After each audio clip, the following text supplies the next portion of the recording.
തിബരിയാസിന്റെ തീരത്ത് ഒരു മനുഷ്യൻ രാത്രി മുഴുവൻ അധ്വാനിച്ചിട്ട് ഒന്നും കിട്ടാതെ വളരെ വിഷണ്ണനായി വല കഴുകുകയാണ്.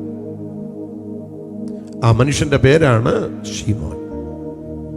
നമുക്കറിയാം, കർത്താവ് അവന്റെ പടകിൽ കയറിയിരുന്ന് പുരുഷാരത്തോട് സംസാരിക്കുക.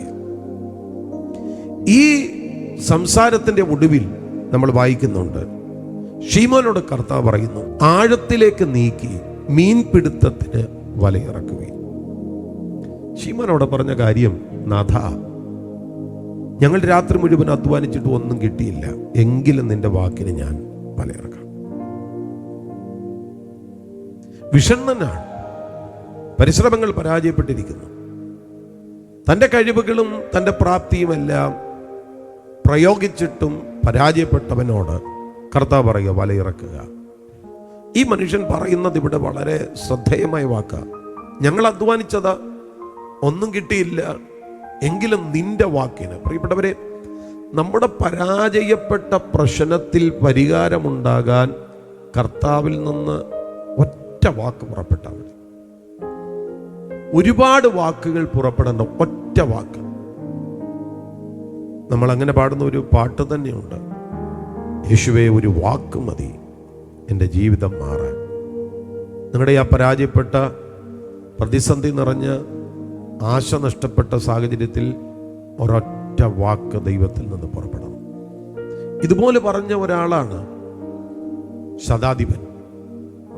ഞാനും അധികാരത്തിൻ്റെ കീഴിലുള്ള മനുഷ്യൻ, എൻ്റെ കീഴിലും പടയാളികളുണ്ട്. ഒരുത്തിനോട് വരാൻ പറഞ്ഞാൽ വരും, പോകാൻ പറഞ്ഞാൽ പോകും. പക്ഷെ നീ എൻ്റെ പുരയ്ക്കകത്ത് വരുവാൻ ഞാൻ യോഗ്യനല്ല. ഒരു വാക്ക് കൽപ്പിച്ചാൽ എൻ്റെ ബാല്യക്കാരന് സൗഖ്യം വരും. അവിടെ കർത്താവ് പറഞ്ഞു, ഇത്ര വലിയ വിശ്വാസം ഞാൻ കണ്ടിട്ടില്ല.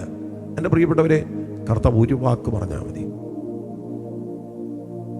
ഏത് മാറാത്ത പ്രശ്നവും മാറും. പ്രതീക്ഷ നഷ്ടപ്പെട്ട ഏത് സാഹചര്യത്തിലും ഒരു പുത്തൻ പ്രതീക്ഷ വിരിയും. ദൈവത്തിൽ നിന്ന് ഒരു വാക്ക്, ഒരു ദൂത് പുറപ്പെടണം.